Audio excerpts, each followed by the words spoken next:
Hello বন্ধুরা, স্বাগতম সবাইকে আজকের ভিডিওতে। মার্জ সেল নিয়ে আমাদের সবারই কম বেশি মনোকষ্ট আছে।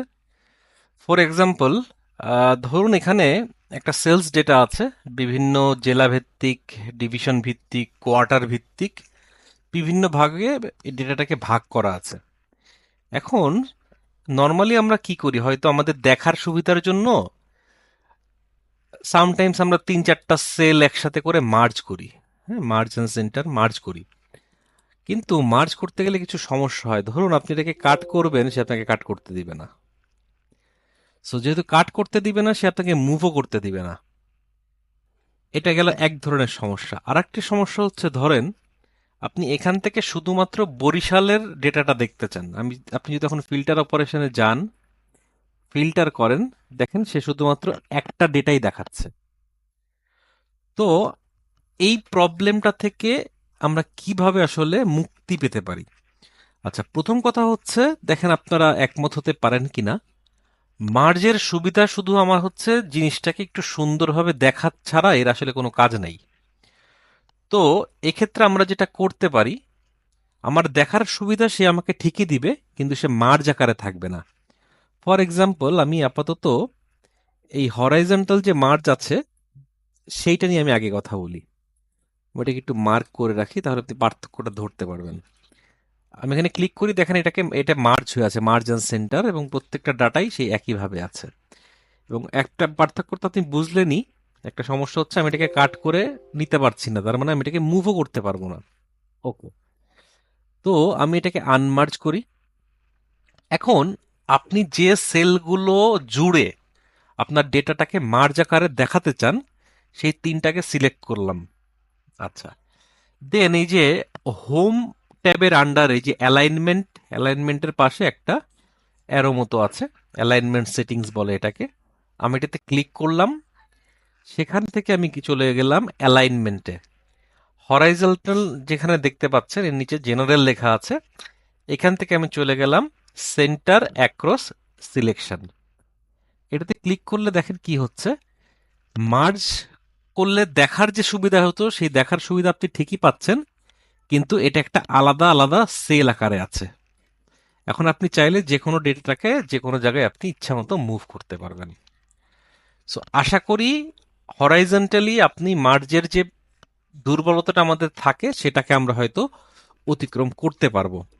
তো সিমিলারলি আমরা বাদ বাকিগুলোতেও এই অপারেশনটা প্রয়োগ করে দেখি।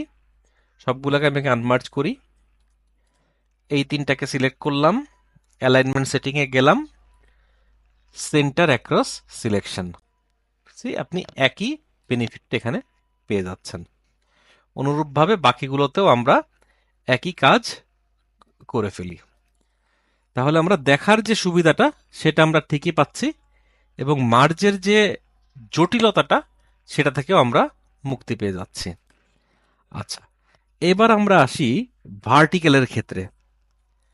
এইটা থেকে মুক্তির উপায় হচ্ছে, আপনার যেগুলো মার্জ আকারে আছে সেই পুরো ডেটাটাকে আগে কপি করে বাইরে কোথাও নিয়ে আসেন। আমি নিয়ে আসলাম। আচ্ছা, এবার এখান থেকে আমি সবগুলো মার্জ উঠিয়ে দিলাম। এখন আমার যেটা করতে হবে, আমার ডেটা যেখান থেকে শুরু এবং যেখানে শেষ পুরোটাকে আমি সিলেক্ট করি। আমি হোম ট্যাবের আন্ডারে ফাইন্ড অ্যান্ড সিলেক্ট থেকে চলে যাচ্ছি গো টু স্পেশালে। এখান থেকে আমি ব্ল্যাঙ্ক সিলেক্ট করলাম। ওকে, আমার সবগুলো ব্ল্যাঙ্ক সিলেক্ট হয়ে গেল। এবার আমি তাকে বলে দিচ্ছি যে তুমি ইকুয়াল টু আগের সেলে যে ডেটাটা আছে হুবহু তার মতো করে তৈরি হবে। এখন এন্টার দিলে সে কাজ করবে না, আমাকে দিতে হবে কন্ট্রোল এন্টার। তাহলে দেখুন সব জায়গায় আপনি ডেটাগুলা পেয়ে গেলেন। এবার এটাকে আমি কপি করি, এটাকে আমি আবার ভ্যালু পেস্ট করে দিচ্ছি। এবার হচ্ছে সবচেয়ে গুরুত্বপূর্ণ জিনিসটা, আমার ডেটাটা মেইনলি ছিল সি কলামে। আমি সি কলামটাকে সিলেক্ট করলাম, ফরম্যাট প্রিন্টারে গেলাম, দেন এই জায়গার উপরে আমি দেখিয়ে দিলাম। এখন সুবিধাটা দেখেন কি হয়। আমি এটাকে কাট করে নিয়ে আসি, এখানে পেস্ট করে দিই। আমি যদি এখন বরিশাল ধরে আলাদা করি, দেখেন সে আমাকে বরিশালের সবগুলো জেলা আমাকে এখন সে একবারে দেখাচ্ছে। আশা করি আপনি বেনিফিটটা বুঝতে পেরেছেন। ঠিক আছে, কিন্তু এটার লিমিটেশন যেটা হচ্ছে, সে আপনাকে সর্ট করার ফ্যাসিলিটিটা আসলে দিতে পারবে না। সে ম্যাক্সিমাম আপনাকে ফিল্টারের সুবিধাটা আপনাকে সে এনশিওর করতে পারছে। তো এই ছিল মোটামুটি আজকের ভিডিওটা। মার্জের যে সমস্যাগুলো, সেটা থেকে আমরা কিভাবে কিছুটা হলেও মুক্তি পেতে পারি, সেটা নিয়েই ছিল আজকের ভিডিওটা। তো ভিডিওটা ভালো লাগলে অবশ্যই লাইক দিবেন, এবং আপনার কোনো মতামত থাকলে অবশ্যই কমেন্ট করে জানাবেন। এবং এর চেয়ে যদি কোনো ভালো উপায় আপনার জানা থাকে, সেটা অবশ্যই আমাদেরকে জানাবেন। তো আজ এ পর্যন্তই, দেখা হবে পরের ভিডিওতে। ধন্যবাদ সবাইকে।